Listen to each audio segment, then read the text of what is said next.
Hello students, আমি আশিস দাস। আমি বর্তমানে যোধকুমল বিদ্যাভারতী নামে একটি বেসরকারি বিদ্যালয়ে শিক্ষকতা করছি। তো আজকে আমি এই জ্যোতি ওয়েলফেয়ার সোসাইটির উদ্যোগে ক্লাস 12-এর ভেক্টর বীজগাণিতিক চ্যাপ্টার সম্পর্কে আলোচনা করব। আচ্ছা দেখ, তো আমরা সকলেই প্রায় জানি ভেক্টর মানে কি। ভেক্টর হচ্ছে কি, যে ভৌত রাশির একটা নির্দিষ্ট মান থাকবে এবং তার সাথে সাথে অবশ্যই দিক থাকবে, তখন আমরা তাকে বলি ভেক্টর। কিন্তু স্কেলার মানে কি, যে ভৌত রাশির কেবলমাত্র মান আছে কিন্তু কোনো দিক নেই, তখন তাকে আমরা বলবো স্কেলার রাশি। আচ্ছা দেখো, আমি ধরো এই ত্রিমাত্রিক তলে যে কোনো একটি বিন্দু নিচ্ছি। Suppose p x y z একটি বিন্দু নিলাম ত্রিমাত্রিক তলে, এটা হচ্ছে মূল বিন্দু ও। এবার আমি ওপি এই সরলরেখাটিকে যুক্ত করলাম। তাহলে এই ওপি সরলরেখাটিকে আমি আর ভেক্টর দিয়ে সূচিত করলাম।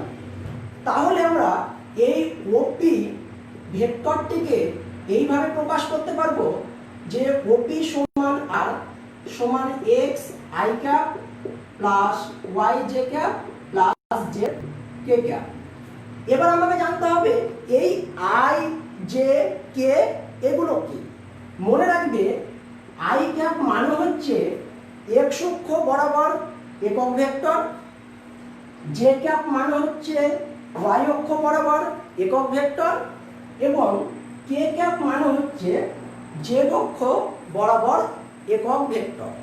তাহলে প্রথমে আমরা শিখলাম যে ভেক্টরকে কি করে প্রকাশ করব। তাহলে যে কোনো ত্রিমাত্রিক তলে ভেক্টরকে প্রকাশ করতে হলে আমরা কি করে লিখব, আর সমান x i cap plus y j cap plus z k cap. এখান থেকে তোমাদের কি কোশ্চেন আছে যে বলবে যে কোনো একটা ভেক্টর তোমাদেরকে দিয়ে দিল। এবার ওই ভেক্টরের তোমাকে দুই রকম কোশ্চেন দিতে পারে। এক রকম বলতে পারে যে ভেক্টর উপাংশগুলি কি কি সেগুলি লেখো এবং স্কেলার উপাংশগুলি কি কি সেগুলি লেখো। আচ্ছা দেখো, তাহলে এই যে আমি আর ভেক্টরটাকে লিখলাম, এবার এই আর ভেক্টরের ধরো তোমাকে বললো এক্স অক্ষ অভিমুখে ভেক্টর উপাংশ। তাহলে তোমাকে কি বের করতে দিল যে এক্স অক্ষ, অর্থাৎ এই যে এক্স অক্ষ, এটা এক্স অক্ষের অভিমুখে ভেক্টর উপাংশ কত হবে সেটা বের করতে দিল। তাহলে এই ভেক্টর উপাংশটা হবে, মনে রাখবে, এক্স আই ক্যাপ। এই যে এখানে আমি আই ক্যাপ দিচ্ছি তার কারণ হলো এটা একটা ভেক্টর বের করছি। আমরা জানি ভেক্টর মানেই একটা নির্দিষ্ট দিক থাকবে। তাহলে আই ক্যাপ মানে কি, ভেক্টরটা কোন দিকে, এক্স অক্ষ বরাবর, এক্স অক্ষের দিকে। এবার ধরো তোমাকে বললো ওয়াই অক্ষ অভিমুখে ভেক্টর উপাংশ, তাহলে কি হবে, ওয়াই জে ক্যাপ। জেড অক্ষ অভিমুখে ভেক্টর উপাংশ, জেড কে ক্যাপ। সুতরাং যদি একটা ভেক্টর দেওয়া থাকে তাহলে আমরা খুব সহজেই ভেক্টর উপাংশ বের করতে পারবো। এবার যদি তোমাকে স্কেলার উপাংশ বের করতে বলে, আমি প্রথমেই কি বললাম, স্কেলার মানে কি, যে ভৌত রাশির কেবলমাত্র মান আছে কিন্তু কোনো দিক নেই, তাকে আমরা বলবো স্কেলার। তাহলে এই যে আই জে কে, যখন আমরা স্কেলার উপাংশ বের করব, এই আই জে কেটা লিখবো না। অর্থাৎ এক্স অক্ষ অভিমুখে স্কেলার উপাংশ এটা সমান কত হবে, শুধু এক্স। ওয়াই অক্ষ অভিমুখে স্কেলার উপাংশ সমান কি হবে, শুধু ওয়াই। জেড অক্ষ অভিমুখে স্কেলার উপাংশ কত হবে, শুধু জেড। এখানে মনে রাখবে তোমরা অবশ্যই কিন্তু চিহ্ন সমেত লিখবে। সুতরাং দেখো, যদি কোনো ভেক্টর দেওয়া থাকে তাহলে আমরা ভেক্টর উপাংশ কি করে বের করব এবং স্কেলার উপাংশ কি করে বের করব সেটি শিখলাম। ভেক্টর উপাংশ মানে আই জে কে দিয়ে লিখব যে এক্স আই ক্যাপ এক্স অক্ষ অভিমুখে, ওয়াই জে ক্যাপ ওয়াই অক্ষ অভিমুখে, জেড কে ক্যাপ জেড অক্ষ অভিমুখে। এবং স্কেলার উপাংশ যদি বলে তাহলে আমরা শুধু লিখব এক্স অক্ষ অভিমুখে কি হবে এক্স, ওয়াই অক্ষ অভিমুখে কি হবে ওয়াই, আর জেড অক্ষ অভিমুখে কি হবে জেড। এবার আমি শিখব যে কোনো ভেক্টরের মডিউলাস ভেক্টর বলতে কি বোঝো। মনে রাখবে যে ভেক্টরের মডিউলাস আমরা বের করব, মডিউলাস ভেক্টর মানে হচ্ছে একটা নির্দিষ্ট মান। সুতরাং ধরো আর ভেক্টর, একটা ভেক্টর দেওয়া আছে, তুমি এটার মডিউলাস করবে, তাহলে আর ভেক্টরের মডিউলাসকে আমরা এইভাবে সূচিত করব এবং সেটা হবে x square plus y square plus z square. অর্থাৎ আই এর আগে যে সংখ্যা থাকবে সেটার স্কোয়ার প্লাস জে এর আগে যে সংখ্যা থাকবে সেটার স্কোয়ার প্লাস কে এর আগে যে সংখ্যা থাকবে সেটার স্কোয়ার। অর্থাৎ স্কেলার উপাংশগুলির বর্গের যদি আমরা সমষ্টি করি তাহলে আমরা পাবো কি মডিউলাস মান। মডিউলাস মানে সবসময় আমরা কি জানি পজিটিভ হয়। আচ্ছা আমি একটা এক্সাম্পল নিয়ে দেখাচ্ছি। ধরো আর ভেক্টর তোমাকে বললো 2i cap minus 3j cap plus 4k cap. তাহলে তোমাকে একটি ভেক্টর আর বলে এটা দিয়ে দিল। এখান থেকে তোমাকে কি কোশ্চেন দিবে, বলবে এক্স অক্ষ অভিমুখে বা ওয়াই অক্ষ অভিমুখে বা জেড অক্ষ অভিমুখে তোমাকে ভেক্টর উপাংশ বের করতে বলতে পারে, আবার স্কেলার উপাংশ বের করতে বলতে পারে, আবার কি কোশ্চেন দিতে পারে যে এই ভেক্টরের মডিউলাস বের করতে বলতে পারে। তাহলে এই তিনটেই আমি শিখলাম। এবার আমি করছি, তাহলে তোমরা বলো যে এক্স অক্ষ অভিমুখে আমরা যদি ভেক্টর উপাংশ বের করি, আমি এখানে কি লিখলাম ভেক্টর উপাংশ এক্স আই ক্যাপ।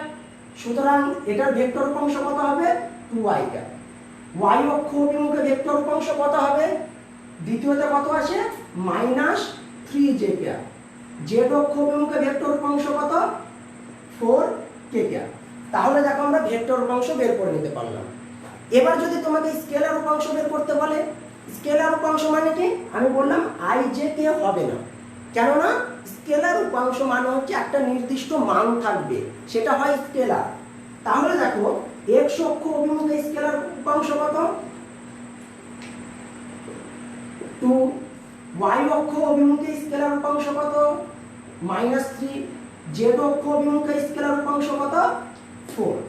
তাহলে দেখো আমরা ভেক্টর উপাংশ বের করতে পারলাম আর স্কেলার উপাংশ বের করতে পারলাম যদি কোনো একটি ভেক্টর দেওয়া থাকে। এবার আমি মডিউলাস মানটা বের করব।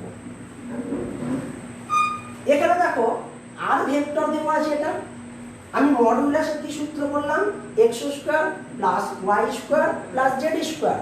সুতরাং এই আর এর যদি তুমি মডিউলাস বের করো তাহলে কি হবে রুট ওভার আই এর আগে কত আছে 2 তার স্কোয়ার প্লাস -3 তার স্কোয়ার প্লাস 4 তার স্কোয়ার। এবার এটাকে ক্যালকুলেশন করো 4 প্লাস 9, কারণ মাইনাসের স্কোয়ার করতে গেলে আমরা কি জানি প্লাস হয়ে যায়, প্লাস 16 সমান কত 29। তাহলে দেখো যদি কোনো ভেক্টর দেওয়া থাকে তাহলে আমরা তার ভেক্টর উপাংশ কি করে বের করব সেটা শিখলাম, স্কেলার উপাংশ কি করে বের করব সেটা শিখলাম, এবং মডিউলাস মান কি করে বের করব সেটাও আমি শিখলাম। এবার আমি আলোচনা করব যে দুটি ভেক্টর এর সদৃশ ভেক্টর এবং অসদৃশ ভেক্টর কি সেটা একটু আলোচনা করব।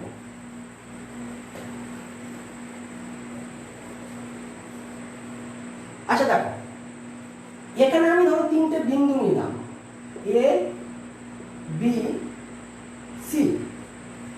এবার আমি ধরে নিচ্ছি যে মনে করি এ বি ভেক্টর সমান হচ্ছে এ, বিসি ভেক্টর সমান হচ্ছে বি। এই যে এ বি ভেক্টরের মাথায় দেখো এই যে তীর চিহ্ন দিয়েছি, এটা মানে কি এ বি ভেক্টরটা কোথা থেকে কোন দিকে যাবে, এ থেকে বি এর দিকে, অর্থাৎ এ বি ভেক্টরের দিক হলো এটা। আমার বিসি ভেক্টরটা দেখো কোন দিকে যাবে, এই দিকে যাবে। তাহলে এইভাবে আমরা সংখ্যাটা বলবো যে যদি দুটি ভেক্টর এর দিক একই হয়, অর্থাৎ দুটি ভেক্টর একই দিকে নির্দেশিত হয়, তখন তাকে আমরা বলবো সদৃশ ভেক্টর। বা ছবিটা তোমার এইভাবেও থাকতে পারে, ধরো এটা এ, এটা বি আর এটা সি। তাহলে আমি সদৃশ ভেক্টর কাকে বলে কি বললাম, যে যদি দুটি ভেক্টর একই দিকে নির্দেশিত হয় তখন তাকে আমরা কি বলবো, সদৃশ ভেক্টর। যেমন এখানে দেখো যে এবি এবি ভেক্টরটা এ থেকে বি এর দিকে, আবার বিসি ভেক্টরটা বি থেকে সি এর দিকে, তাহলে দেখো একই দিকে যাচ্ছে এই দিকে। সুতরাং এবি আর বিসি ভেক্টর দুটি কি পরস্পর সদৃশ।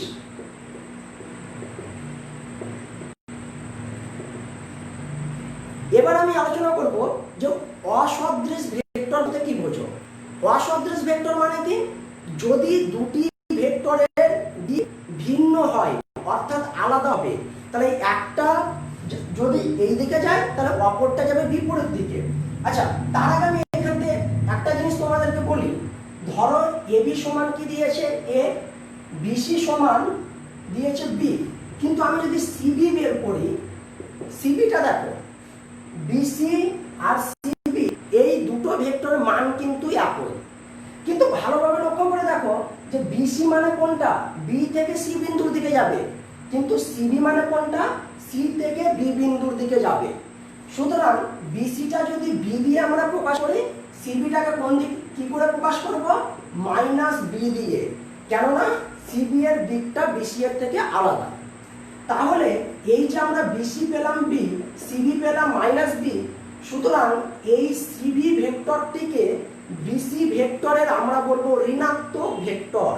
তাহলে এখান থেকে ঋণাত্মক ভেক্টর কি সেটা আমি জানলাম। ঋণাত্মক ভেক্টর মানে কি, যে দিকটা সম্পূর্ণ আলাদা হবে কিন্তু মান একই থাকবে। তোমরা এখানে দেখো বিসি এর মান বি, সিবি এর মান কি মাইনাস বি, মাইনাস মানে কি দিকটা আলাদা। তাহলে এই সিবি ভেক্টরকে আমরা বিসি ভেক্টরের কি বলবো, সিবি ভেক্টরটাকে বিসি ভেক্টরের ঋণাত্মক ভেক্টর বলবো। এবার আমি জানবো অসদৃশ। তাহলে অসদৃশের ক্ষেত্রে দেখো এবি ভেক্টরটা এদিকে, কিন্তু সিবি ভেক্টরটা কোন দিকে সূচিত করবে, এই দিকে। অর্থাৎ যদি দুটি ভেক্টরের দিক ভিন্ন হয় তখন আমরা ভেক্টর দুটিকে কি বলবো, পরস্পর অসদৃশ ভেক্টর। তাহলে এখানে আমরা বলতে পারছি এবি ও সিবি ভেক্টর দুটি পরস্পর অসদৃশ। এখান থেকে তোমাদের একটা কোশ্চেন আসতে পারে, আমি একটু বলি। এখানে দেখো আমরা 5-6 এ জেনেছি সমরেখ কাকে বলে। সমরেখ মানে কি, যদি একটা সরলরেখার উপর অনেকগুলো বিন্দু অবস্থান করে তখন তাকে আমরা বলবো সমরেখ। ভালোভাবে তোমরা এই এক্সাম্পলটিকে লক্ষ্য করে দেখো, আমরা কি পেলাম, এবি আর বিসিটা সদৃশ, আবার কি পেলাম, এবি আর সিবিটা পরস্পর অসদৃশ।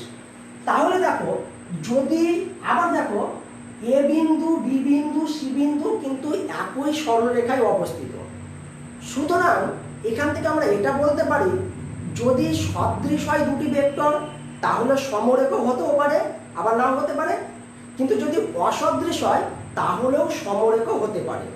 সুতরাং আমরা এখান থেকে একটা জিনিস বলতে পারি যে যদি দুটি ভেক্টর সদৃশ বা অসদৃশ হয় তাহলে ভেক্টর দুটি পরস্পর সমরেখ হতে পারে। আচ্ছা, তাহলে এবার আমরা জানলাম সদৃশ আর অসদৃশ। এবার আমি শিখব ভেক্টর যোগের ত্রিভুজ সূত্র। দেখো আমি তিনটে বিন্দু নিচ্ছি, ও এ বি। সাপোজ আমি ও এ এই ভেক্টরটাকে ধরছি এ, এবি এই ভেক্টরটাকে ধরছি বি, আর ও বি এই ভেক্টরটাকে ধরছি সি। তাহলে দেখো ও এ মানে কোন দিকে সূচিত করছে, ও থেকে এ এর দিকে, এবি এবি মানে কোন দিকে, এ থেকে বি এর দিকে। তাহলে ত্রিভুজ সূত্র বলছে যদি ও এটা ও থেকে এ হয়, এবিটা যদি এ থেকে বি হয়, তাহলে এটা হবে ও বি, অর্থাৎ ও থেকে বি এর দিকে সূচিত করবে। এবং আমরা ও বিটা কি করে পাবো, ও বি সমান হচ্ছে ও এ প্লাস এ বি, অর্থাৎ ও বি এর মানটা কত পাচ্ছি, সি ভেক্টর সমান এ প্লাস বি ভেক্টর।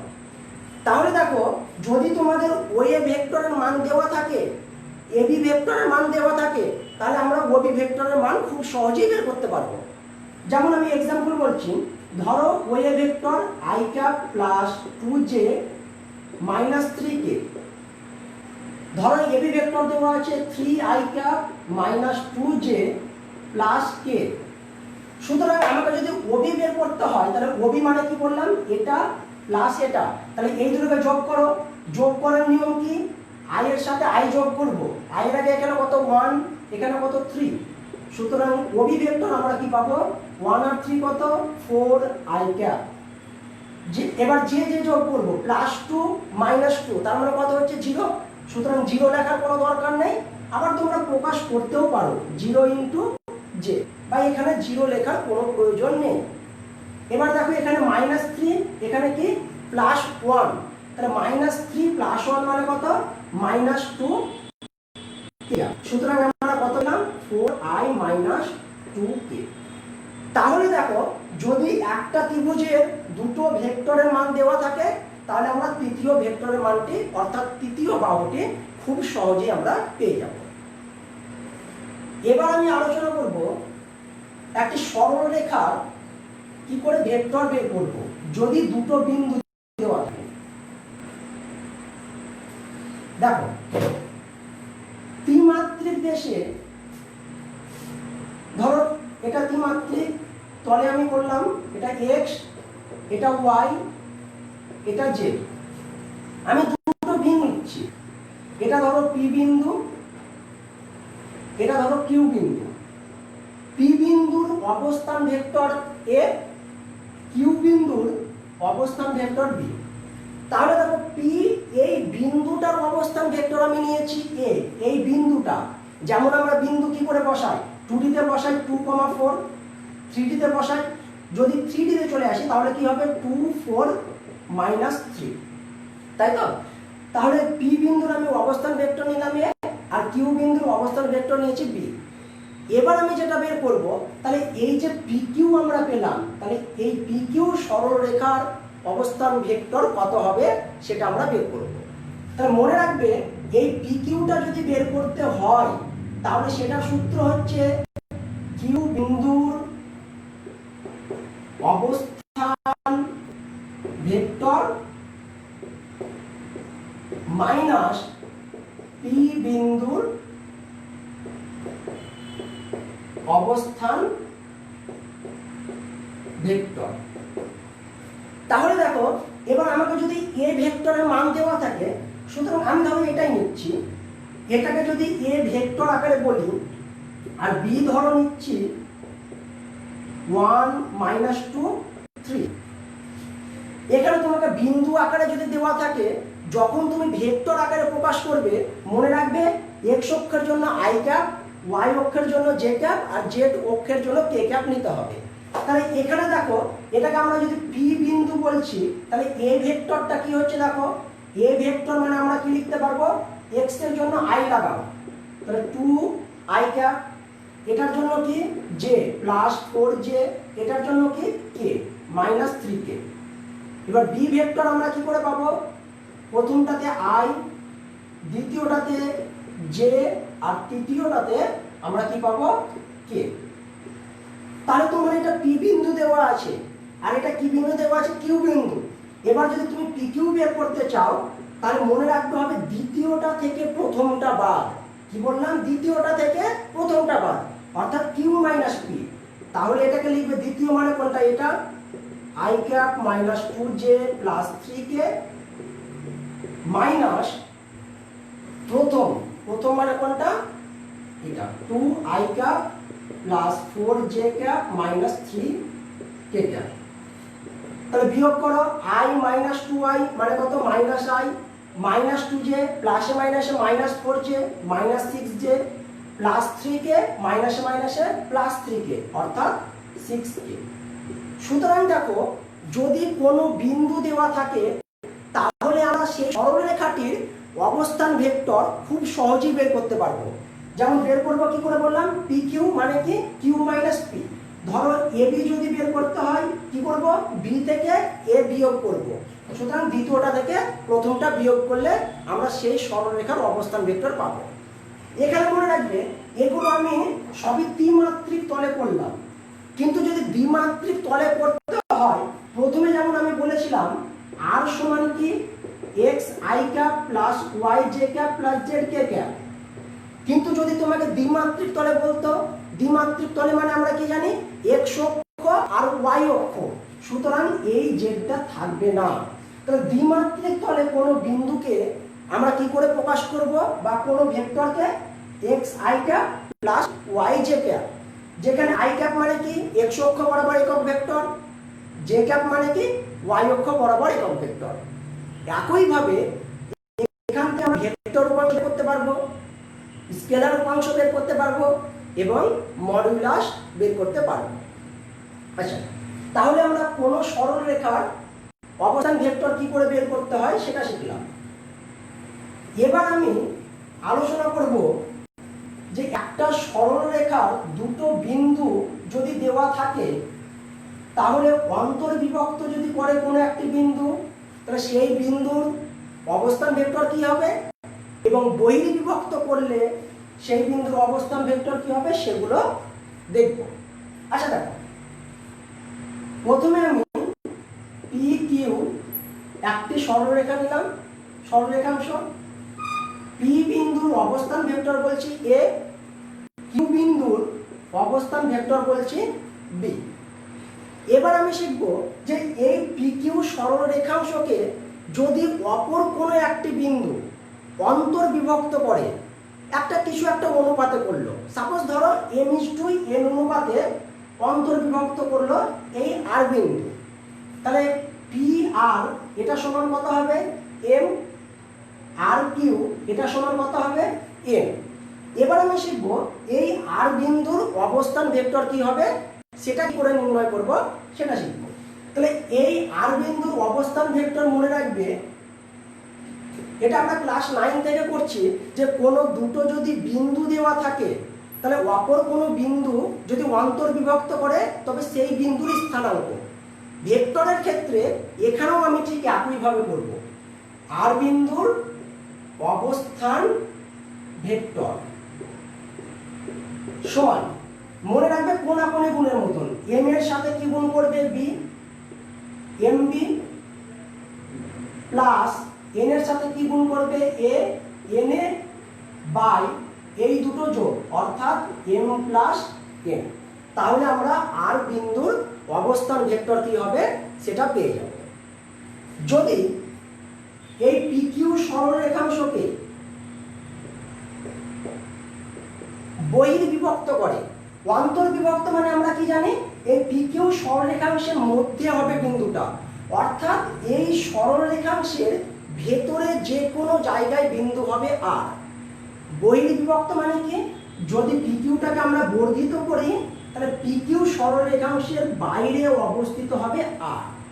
সুতরাং এবার যদি বহির্বিভক্ত করে আর বিন্দুটা, তাহলে আর বিন্দুর অবস্থান ভেক্টর কি হবে সেটা আমি দেখব।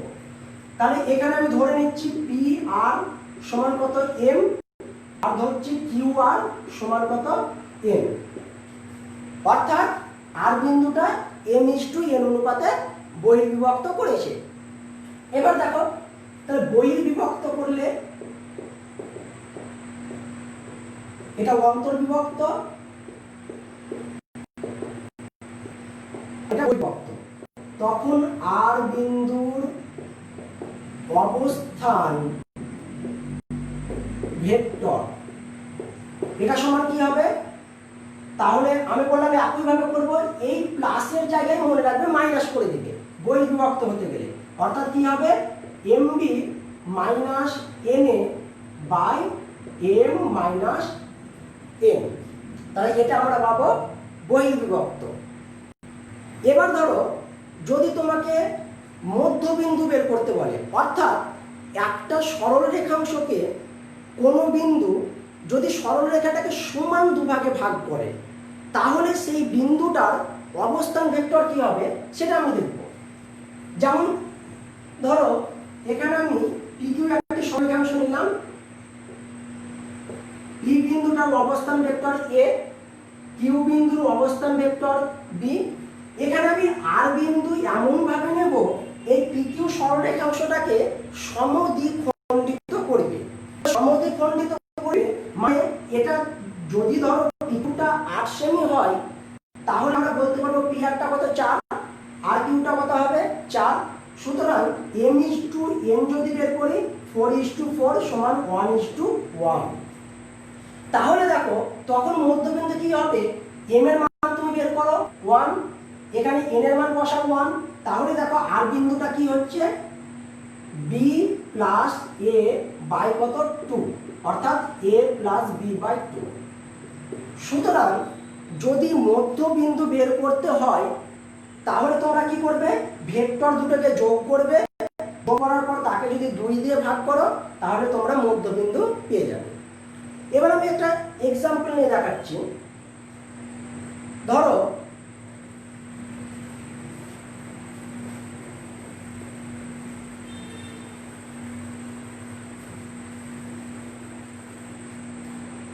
আমি এই ধরনের একটা পিকিউ সরলরেখাংশ, পিকিউটা তোমাকে বলে দিল 2i cap minus 3j plus k, Q বিন্দু তোমাকে বললো i cap plus 2j minus k।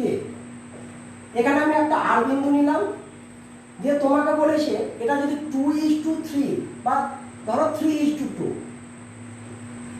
যেটাই একটা অনুপাত বলুক না কেন m/n বলে দেবে। যদি 3:2 অনুপাতে অন্তর্বিভক্ত করে তাহলে আর বিন্দুর অবস্থান ভেক্টর কি হবে সেটা দেখব। সেটা আমি সূত্র বললাম, সূত্র mb প্লাস na বাই কত n প্লাস n। তাহলে দেখো এটা হচ্ছে n এর মান, এটা হচ্ছে n এর মান, এটা a আর এটা b। তাহলে 3 এর সাথে কোনাকুনি গুণ করো, 3 এর সাথে এটা গুণ করব, তাহলে কত হবে 3i cap plus 6j cap minus 3k cap. এবার এটার সাথে এটা গুণ করব, অন্তর্বিভক্তের ক্ষেত্রে কি হয় প্লাস চিহ্ন, যদি বহির্বিভক্ত হতো তাহলে এখানে কি চিহ্ন দিতাম মাইনাস। তাহলে প্লাস যদি করি তাহলে দেখো 4i cap minus 6j cap plus 2k cap by m plus n অর্থাৎ 3 প্লাস 2। এটাকে যদি আমরা ক্যালকুলেশন করি তাহলে আমরা দেখো এই বিন্দুর অবস্থান ভেক্টর পেয়ে যাব। তাহলে কত হচ্ছে 3 4 7 i ক্যাপ 6, এটা 0 লেখার দরকার নেই, মাইনাস 3 প্লাস 2 মানে মাইনাস k ক্যাপ বাই কত 5। সুতরাং আর বিন্দুর অবস্থান ভেক্টর পেলাম।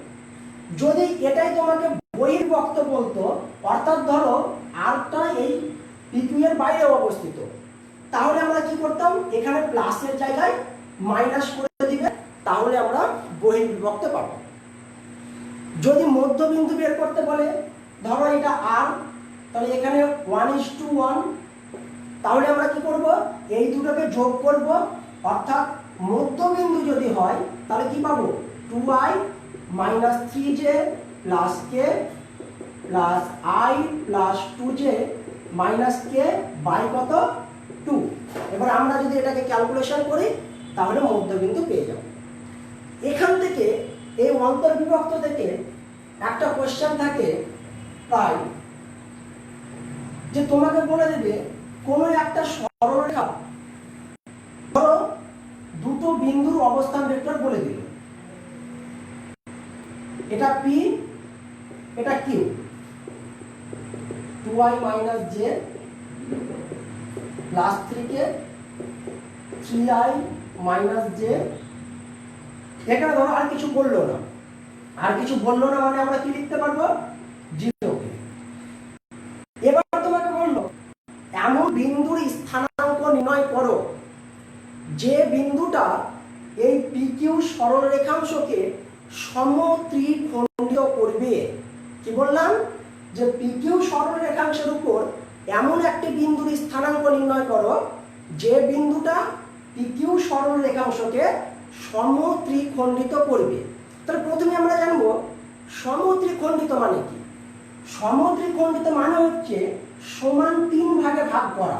তাহলে এখানে আমি নিচ্ছি আর, এইখানে বিন্দু নিলাম এস, অর্থাৎ ধরো পিকিউটা যদি 9 সেমি হয় তাহলে পি আরটা কত হবে 3।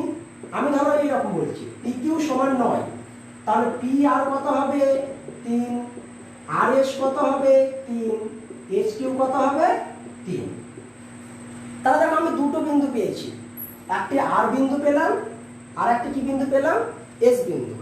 এবার তোমাকে বললো যে এমন বিন্দুটার স্থানাঙ্ক নির্ণয় করো যেটা পি বিন্দুর নিকটতম, অর্থাৎ পি বিন্দুর কাছে অবস্থিত সেই বিন্দুটার স্থানাঙ্ক নির্ণয় করতে। কারণ এখানে আমি দুটো বিন্দু পাবো, তাহলে কোশ্চেনটা দুভাবে দিতে পারে। হয় তোমাকে বলবে পি বিন্দুর নিকটবর্তী, কিংবা তোমাকে বলবে পি বিন্দুর দূরবর্তী বিন্দুর স্থানাঙ্ক নির্ণয় করো। তাহলে দেখো, যদি আমি নিকটবর্তী বের করি আর আমাকে প্রথম কাজ হবে m/n এর মান বের করা। তাহলে দেখো পি আর মানে কত তুমি পেয়েছো, পি আর মানে 3। তাহলে এবার আমরা কি বের করব, আর কিউ। যেহেতু আর বিন্দু আছে তাহলে আর বিন্দু দিয়ে পি আর বিন্দু দিয়ে আর কিউ। তাহলে আর কিউ মানে কত হবে, দেখো এটা প্লাস এটা, অর্থাৎ আর কিউ মানে কত, 6। তাহলে অনুপাতটা কত হলো, পি আর অনুপাত আর কিউ 3:6 সমান কত, 1:2। সুতরাং আমরা m এর মান কত পেলাম, 1, আর n এর মান কত পেলাম, 2। এবার আমরা যেভাবে আর বিন্দু বের করি সেইভাবে বের করব। তাহলে 1 এর সাথে এটা গুণ, 3i মাইনাস জে কে নেই, 2 এর সাথে এটা গুণ কত হবে, 4i minus 2j plus 6k by কত, 1 প্লাস 2। তাহলে এটাকে ক্যালকুলেশন করতে গেলে আমরা আর বিন্দু পেয়ে যাব। যদি তোমাকে বলতো এস বিন্দু, তাহলে কি করতে, এস বিন্দু মানে আমরা প্রথমে কি বের করব, পিএস, তারপরে কি বের করব, এস কিউ। দেখো পিএসটা কত হবে, 3 3 6, এস কিউটা কত হবে, 3। সুতরাং এটা অনুপাতটা কত হবে, 2:1। তাহলে যদি তোমাকে সমত্রিখণ্ডিত বলে, তাহলে একটা বিন্দুর ক্ষেত্রে দেখো m/n এর মান কত পাচ্ছ, 1:2, এবং অপর একটি বিন্দুর ক্ষেত্রে m/n এর মান আমরা কত পাচ্ছি, 2:1। তাহলে এইভাবে আমরা বিন্দুগুলো বের করতে পারব। আচ্ছা, এবার আমি শিখব যে কোনো একটা ভেক্টরের একক ভেক্টর, একক ভেক্টর কি সেটা একটু আলোচনা করি।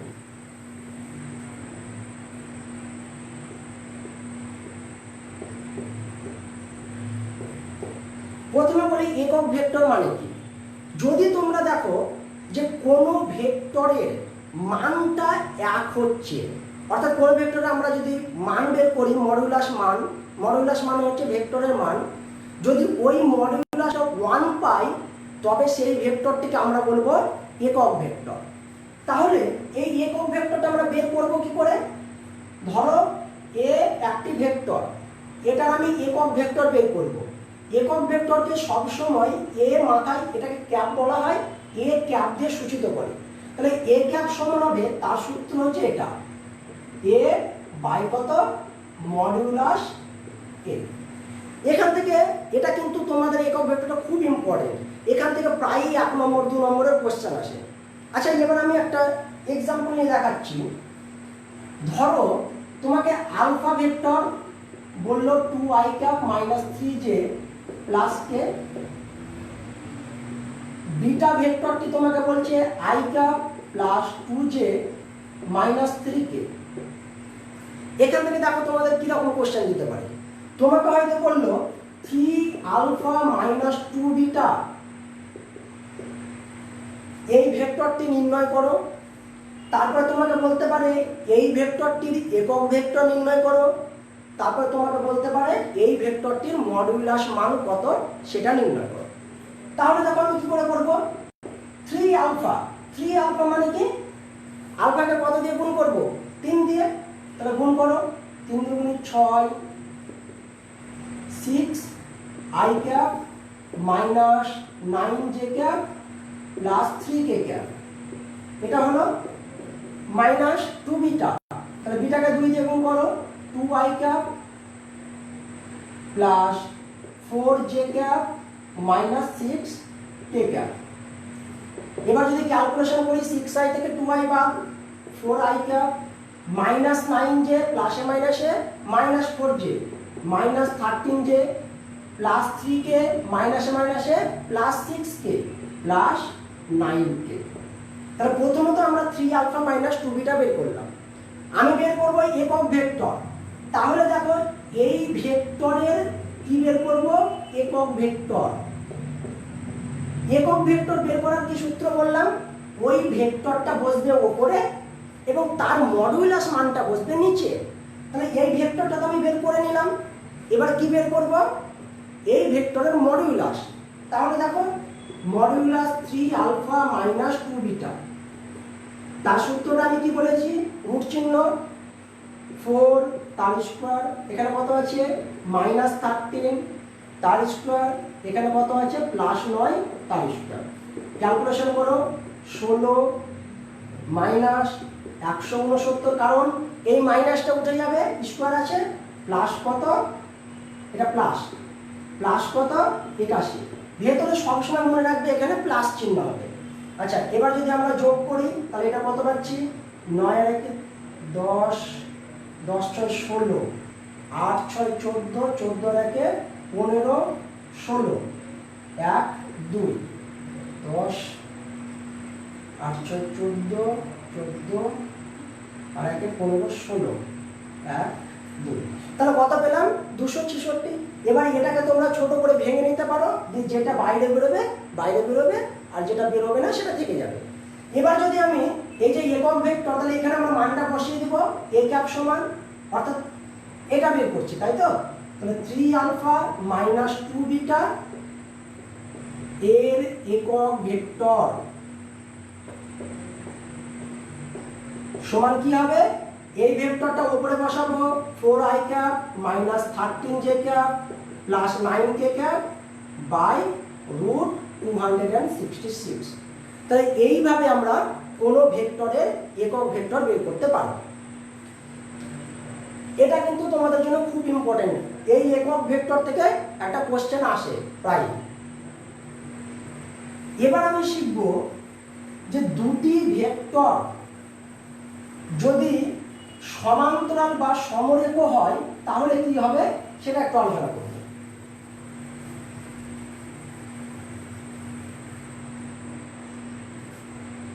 সমান্তরাল বা সমরেখ, এখানে আমি ধরো দুটো ভেক্টর নিচ্ছি a আর b। এবার a এবং এই b ভেক্টর দুটি সমান্তরাল হবে না সদৃশ হবে সেটা প্রমাণ করব কি করে? যদি ধরো তোমরা দেখো যে b সমান, অর্থাৎ যে কোনো একটা ভেক্টর কিছু একটা কমন নিয়ে a এর সাথে সমান হয়ে যাচ্ছে, b সমান কি ma, তখন আমরা বলতে পারবো a আর b ভেক্টর দুটি পরস্পর সমান্তরাল অথবা সমরেখ হবে, এটা আমরা বলতে পারবো। তাহলে সমান্তরাল বা সমরেখ হওয়ার শর্ত কি হলো? শর্ত হলো b সমান ma। তাহলে দেখো ধরো a ভেক্টর আছে 6i cap minus 8j plus 12k, b vector আমি নিচ্ছি 3i minus 4j plus 6k। তাহলে দেখো তুমি যদি a ভেক্টর থেকে কিছু কমন নাও, এখান থেকে আমি a ভেক্টর থেকে 2 কমন নিচ্ছি, তাহলে দেখো কি আসছে 3i মাইনাস কত 4j প্লাস 6k। তাহলে a ভেক্টর সমান আমি কি লিখতে পারবো 2b, বা এখান থেকে যদি b বের করি তাহলে b ভেক্টর সমান কত 1/2a। সুতরাং এখানে m কত 1/2। তাহলে দেখো এই যে b আর a ভেক্টর পরস্পর কি হচ্ছে সমান্তরাল ভেক্টর, বা আমরা এটাকে সমরেখ বলতে পারি।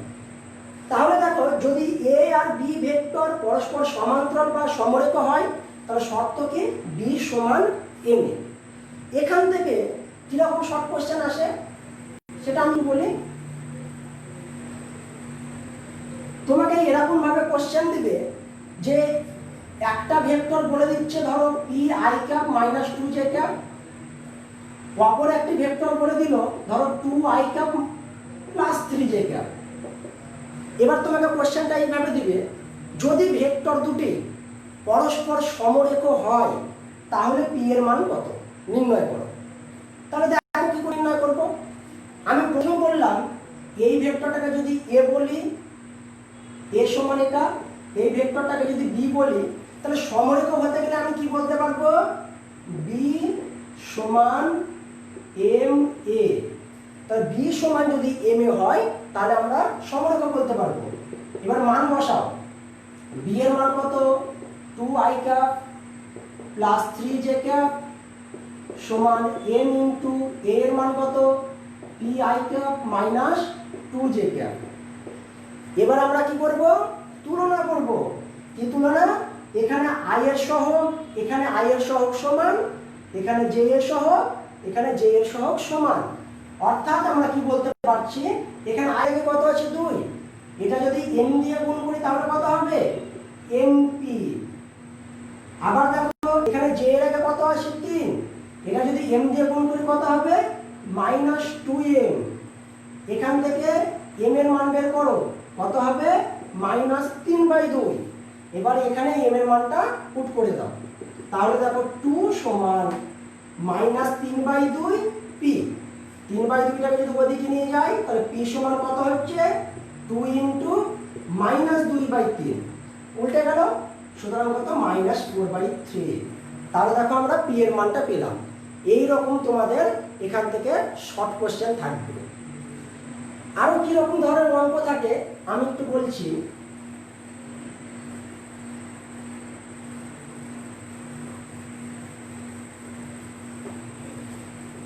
এখান থেকে তোমরা একটা জিনিস মনে রাখবে, ধরো মডুলাস m এ সমান 1 আছে, তোমাকে এখান থেকে m এর মান বের করতে বলতে পারে বা a এর মান বের করতে বলতে পারে, যেটাই বলুক না কেন মনে রাখবে যদি মডুলাসটা উঠাতে হয় তাহলে একটা প্লাস মাইনাস হয়। কেন আমি একটু বলি, কারণ +3 মডুলাসের ভেতরে মানে কি হয়, শুধু 3। আবার যদি -3 হয় তাহলে কত হয়, শুধু 3। সুতরাং এখান থেকে যদি a বের করো তাহলে মনে রাখবে অবশ্যই একটা প্লাস মাইনাস দিবে, প্লাস মাইনাস মডেল। তাহলে a এর মানটা আমরা কি পেলাম, প্লাস মাইনাস মডেল। মানে যে কোনো একটাকে যদি মডেল ভিতরে মডুলাসের বাইরে বের করি তাহলে অবশ্যই আমাকে একটা প্লাস মাইনাস দিতে হবে। আর একটু বলি যে কিরকম থাকে, তোমাকে যে কোনো একটা ভেক্টর বলে দিল, ধরো এ vector 2i cap minus j minus k। এই ভেক্টরে তোমাকে দিক কোসাইন বের করতে বলতে পারে, তাহলে এ ভেক্টরে আমি কি বের করব, দিক কোসাইন। তাহলে দিক কোসাইন হবে, মনে রাখবে প্রথমে তোমরা আগে মডুলাস এটা বের করে নেবে। কি বললাম, প্রথমে আমরা কি বের করব, মডুলাসটা বের করব। তাহলে কত হবে, 2 এর স্কয়ার প্লাস -1 এর স্কয়ার প্লাস -1 এর স্কয়ার, কত, 4 প্লাস 1 সমান কত, 6। এবার যদি দিক কোসাইন বের করতে হয় তাহলে মনে রাখবে x অক্ষ বরাবর যদি দিক কোসাইন বের করি তাহলে কি হবে, 2 x অক্ষের জন্য কত আসে, 2 বাই মডুলাস। y অক্ষ বরাবর যদি দিক কোসাইন বের করি j এর আগে কত আসে, -1 বাই মডুলাসের মানটা, z অক্ষ বরাবর -1 বাই মডুলাস। অর্থাৎ কোনো একটি যদি ভেক্টর দেওয়া থাকে তাহলে তার আমরা দিক কোসাইন খুব সহজেই বের করতে পারব। x অক্ষ, y অক্ষ এবং z অক্ষ অভিমুখে স্কেলার উপাংশ নেব এবং সেই স্কেলার উপাংশকে আমরা যদি মডুলাস মান দিয়ে ভাগ করি তাহলে আমরা পেয়ে যাব দিক কোসাইন। এবার দেখো আরো এখানে কি ধরনের অঙ্ক থাকতে পারে। আমরা তো জানি যদি বাহুভেদের কথা বলি তাহলে ত্রিভুজ হয় কত রকমের, 3 রকমের, তাই তো। একটা কি হয় বিষমবাহু ত্রিভুজ, একটা কি হয় সমদ্বিবাহু ত্রিভুজ, আর একটা হয় সমবাহু ত্রিভুজ। আবার আমরা জানি অপর একটি কি হয় সমকোণী সমদ্বিবাহু ত্রিভুজ বা সমকোণী ত্রিভুজ। ধরো তোমাকে এইভাবে কোশ্চেন দিতে পারে, 3টে বিন্দুর অবস্থান ভেক্টর তোমাকে বলে দিল, a সমান 2i cap minus 3j cap, 3i cap minus 4j J cap আর 2i cap minus 3j cap, i cap minus 3j cap.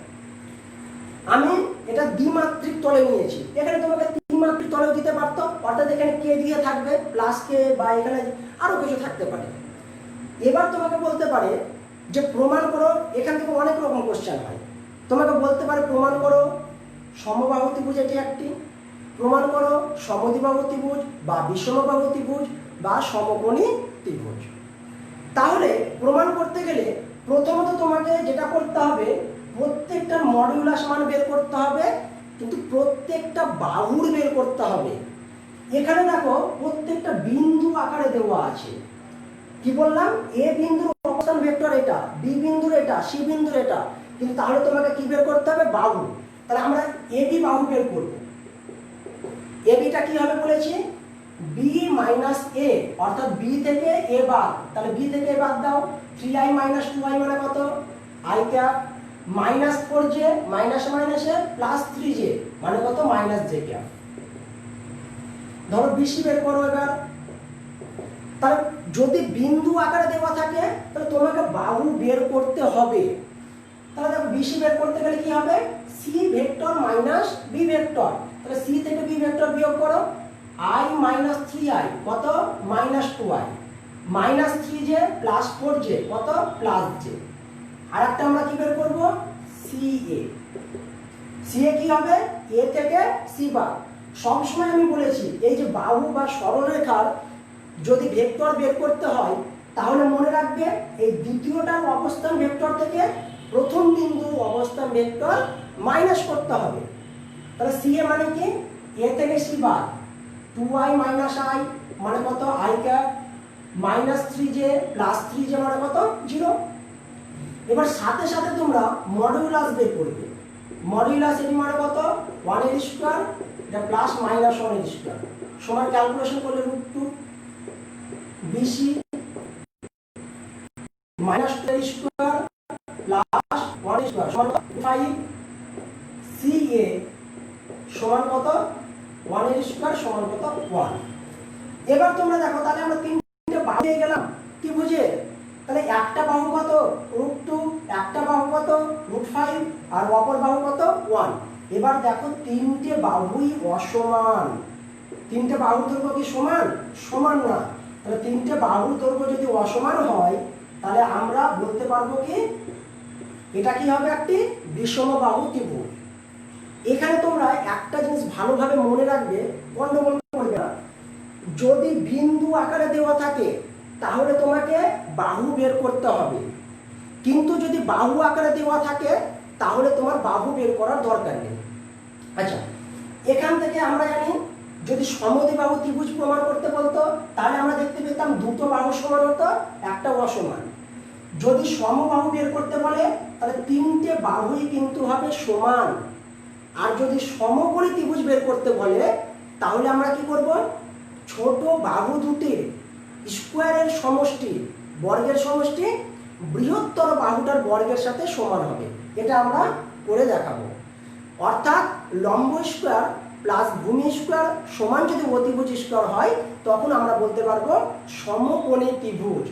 তার মধ্যে যদি দুটো বাহু সমান হয়ে যায় তখন আমরা বলতে পারবো সমকোণী সমদ্বিবাহু ত্রিভুজ। সুতরাং দেখো যে যদি একটা ত্রিভুজের তিনটে বিন্দুর অবস্থান ভেক্টর জানা থাকে আমার, তাহলে ত্রিভুজটা কি ধরনের সেটা আমরা করতে পারবো। প্রথমে তোমরা তিনটে বাহু বের করবে মাইনাস করে করে, AB, B minus A, BC, C minus B, CA, A minus C, তারপরে তাদের মডিউলাস মান বের করবে। এবার দেখবে কোন ত্রিভুজ হচ্ছে।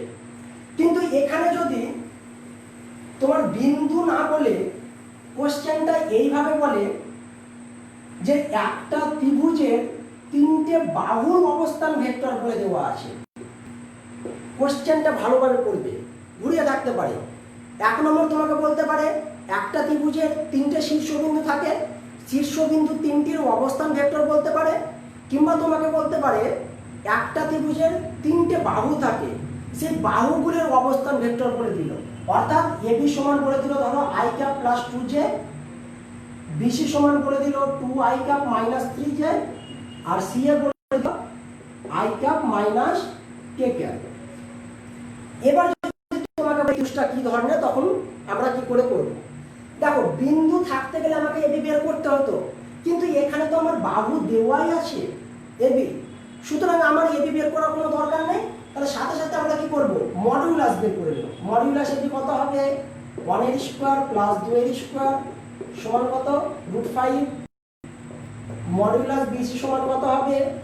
2 এর স্কয়ার প্লাস মাইনাস 3 এর স্কয়ার সমান √13। মডিউলাস সি এর সমান কত হবে? 1 এর স্কয়ার প্লাস মাইনাস 1 এর স্কয়ার সমান কত? √2। এবার আমরা যে ত্রিভুজ প্রমাণ করতে দিবে সেই ত্রিভুজ প্রমাণ করতে পারবো। তাহলে এইভাবে আমরা এই চ্যাপ্টারের অঙ্কগুলো করব। এই চ্যাপ্টারে যত সমস্ত সূত্র হয় বা সমস্ত সূত্রগুলি আমি আলোচনা করে দিলাম, তোমরা এই এক্সারসাইজের অঙ্কগুলো করতে থাকো। যদি কোনো অঙ্ক না হয় বা বুঝতে অসুবিধা হয় তাহলে অবশ্যই আমাদেরকে কমেন্টস করে জানাবে, আমরা সেই সমস্ত অঙ্কের সমাধান করে দেব। আচ্ছা, নমস্কার।